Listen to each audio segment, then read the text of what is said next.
Let's start with the newest thing first, which is this HBO deal with Reese Witherspoon and Laura Dern. Tell us about the show. This is very exciting. So this time last year, I was very busy promoting Wild the movie. I was involved with the film to a really unorthodox degree. And I just became really close to Reese Witherspoon and Laura Dern and Bruna Papandrea, who is the producer of Wild. And so we had a lot of time to just hang out while we were doing publicity and talk about things. And we decided that we wanted to keep working together. We were tossing around this idea of turning tiny, beautiful things into something. And my husband and I, Brian Lindstrom, who's a filmmaker, and I we've always been creative collaborators. He's a documentary filmmaker, but and for 20 years we've been together sharing our work with each other. But we've never done something actually together, and we wanted to do that. So we got this idea to adapt the book into a series. And those of you who've read the book know that it's letters.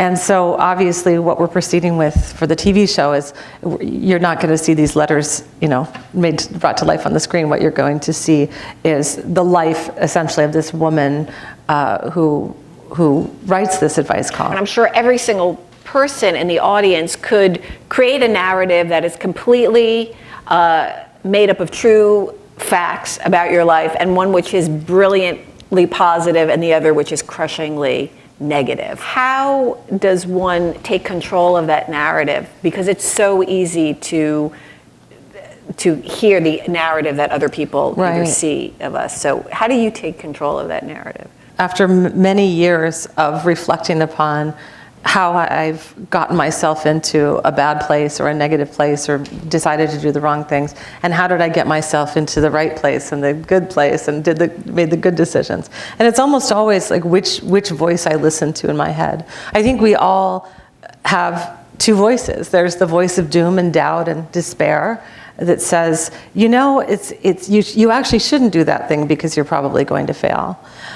And the opposite voice is the voice of reason and enlightenment and maybe even hope. And that is, maybe you should do that thing even if you do fail, because you'll learn something. It'll be worth the effort. One of the most common questions I get is, why did you wait so long to write about your hike? I took the hike in 1995. I began writing about it in about 2008 or 2009. And my answer is, I didn't wait. I wrote the book as soon as it was time to write the book, which means is I wrote the book as soon as I had something to say about the experience. And I think sometimes people can assume that, I did this interesting thing and therefore I wrote a book about it. Or I had this big loss. My dear beloved mother died at 45 and I suffered greatly. And so therefore I wrote about it. Mm-hmm. And nothing could be further from the truth. I did not write Wild because I took a hike. I wrote Wild because I'm a writer. What the deal with being a writer is how do you use that experience you have, that original, amazing, adventurous, horrible, whatever, all of those experiences we all have. How do you tap into that to turn it into art? Memoir is the art of subjective truth. So this idea of going radically, by which I mean deeply to the core of subjectivity. I'm going to use my life to tell us that universal story about what does it mean to be human. And so I never was interested. This is why I didn't write about my hike when it was just about my hike. I didn't want to write about my hike until it was about also journeys that people have taken throughout time to find a way to heal themselves. I used to try to own that term, confessional, because I actually think that some of the most interesting stuff that I've written, some of the stuff that has reached the most people and moved the most people and also been the most interesting to me as an artist, that I've written things that I thought that you weren't really allowed to write about yourself. And I think that, of course, in any kind of explosion of any form, there are going to be some people who don't do it well, and some people who do it well, and some people who do it for self-absorbed reasons, and some people who do it with deeper intentions.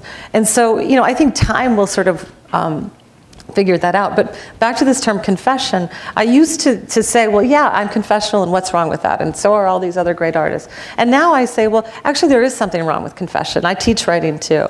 And so I see a lot of these people coming and saying, I have something to say, and so I'm going to put on the page the worst thing that happened to me. And my experience of that work is it's not enough. It's not enough that something terrible happened to you. You need to make something better of this. You need to do what art does. You need to transcend from your life to our lives. And to me, that's not about confession, it's about revelation. Confession is saying the thing that happened. Revelation is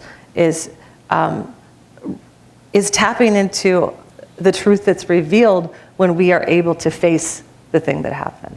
I love the cultural conversation that Wild provoked, Wild the movie, because it is actually a radical thing to have a movie made in Hollywood that's about a woman.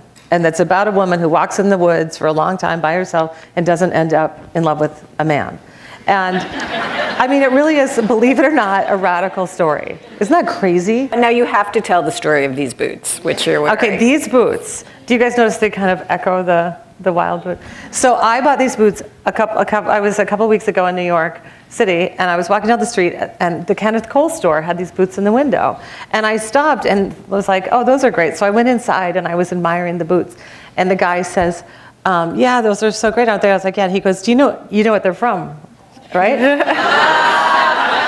And I said, I don't, and I was like, what are they from? And I was waiting to see what he goes, you know that movie that had Reese Witherspoon in it, Wild? And he's like, the Danner Boot Company made the boots to just like the woman who was hiking and then it's affected this whole fashion trend, like everyone's making these kind of boots now. And I was like, well, I wrote that book.